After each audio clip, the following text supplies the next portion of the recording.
നമസ്കാരം.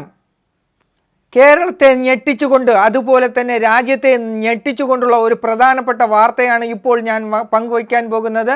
കഴിഞ്ഞ ദിവസം പിണറായി വിജയൻ്റെ വീട്ടിൽ നടന്ന അതുപോലെ 12 സ്ഥലങ്ങളിൽ ഒരുമിച്ച് നടന്ന ഇഡിയുടെ റെയ്ഡ്, പി.ഡി. സതീശനും പ്രധാനമന്ത്രി നരേന്ദ്രമോദിയും ചേർന്നുള്ള ഒരു ഗൂഢാലോചന എന്നുള്ള വ്യക്തതയാണ് ഇപ്പോൾ പുറത്തു വരുന്നത്. സോഷ്യൽ മീഡിയയിൽ അത് വൈറലായി വരുന്നുണ്ട്. അതുപോലെ തന്നെ എവിടെയൊക്കെ എന്തൊക്കെ ചെയ്യണം എന്നുള്ള വ്യക്തമായ പ്ലാനിങ്ങോടെയാണ് വിഡിയും നമ്മുടെ നരേന്ദ്രമോദിയും ചേർന്ന് നടത്തിയിട്ടുള്ളത്. ആ വീഡിയോ നമുക്ക് കാണാം.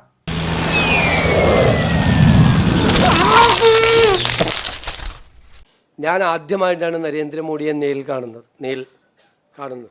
കഴിഞ്ഞ ആഴ്ച വന്ന് സംസാരിച്ചൊക്കെ മറന്നോ? ഞാൻ ഉടനെ തന്നെ പറഞ്ഞു, പിണറായി വിജയന്റെ വീടൊന്ന് റെയ്ഡ് ചെയ്യണം നാളെ ഇഡിയെ കൊണ്ട്. ഇന്നൊരു തീരുമാനത്തിലെത്തണം. അപ്പോൾ ഉടനെ മോഡി അപ്പം തന്നെ ഫോൺ എടുത്ത് കുത്തി.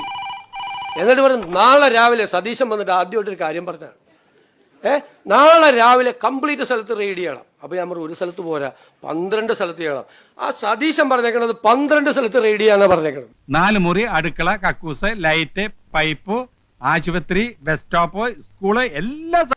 എന്നിട്ട് പറഞ്ഞു, നാളെ രാവിലെ സതീശൻ വന്നിട്ട് ആദ്യമായിട്ടൊരു കാര്യം പറഞ്ഞാണ്, നാളെ രാവിലെ കംപ്ലീറ്റ് സ്ഥലത്ത് റെയ്ഡ് ചെയ്യണം. അപ്പോൾ ഞാൻ പറഞ്ഞു, ഒരു സ്ഥലത്ത് പോരാ, 12 സ്ഥലത്ത് ചെയ്യണം. ആ സതീശൻ പറഞ്ഞേക്കണത് 12 സ്ഥലത്ത് റെയ്ഡ് ചെയ്യാനാണ് പറഞ്ഞേക്കണത്. എന്നിട്ട് സമ്മതിച്ചോ?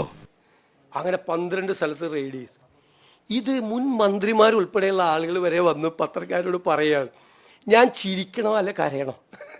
ഇത് കേട്ടിട്ട് നിങ്ങളൊന്ന് ആലോചിക്കും. 6 മാസം എന്ന് പറഞ്ഞിട്ട് വാടക കൊടുത്തതാ. കൊല്ലം 7 കഴിഞ്ഞു. വാടക കൂട്ടിത്തരാൻ പറഞ്ഞാൽ അത് സാധ്യമല്ല.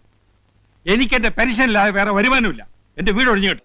ഇവിടുത്തെ പ്രതിപക്ഷ നേതാവായിരിക്കുന്ന അദ്ദേഹത്തിന്റെ വീട് റെയ്ഡ് ചെയ്യണമെന്ന് ഞാൻ പിണറായി വിജയൻ ഇതൊന്നും പറയില്ല കേട്ടോ. അദ്ദേഹം അങ്ങനെയൊന്നും പറയില്ല. എനിക്ക് അദ്ദേഹത്തെക്കുറിച്ച് എനിക്കൊരു റേറ്റിംഗ് ഉണ്ട് എൻ്റെ ഉള്ളിൽ. അദ്ദേഹം ഒന്നും പറയില്ല. പാമ്പ് കടിക്കുള്ളൂ, അവന്റെ തലയിൽ ഇരുത്തി വീഴും. മനസാക്ഷി ഇല്ലാത്തവൻ. നമ്മുടെ കൊള്ളസംഘത്തിന്റെ എല്ലാ രഹസ്യങ്ങളും ഞാൻ ഈ കസ്റ്റംസ് ഓഫീസേഴ്സിന്റെ അടുത്ത് പറഞ്ഞു. ദൈവമേ, ബോസ് ഇവിടെ ഒളിപ്പിച്ചു വെച്ചിരിക്കുന്നില്ല 1000 കിലോ സ്വർണം. അത് റെയ്ഡ് ചെയ്തുകൊണ്ട് പോകാനാണ് അവർ വന്നിരിക്കുന്നത്. മര്യാദയ്ക്ക് അത് കാണിച്ചു കൊടുക്കണം, ഇല്ലെങ്കിൽ അവർ ഇടിക്കും. ഇല്ലേ സാർ?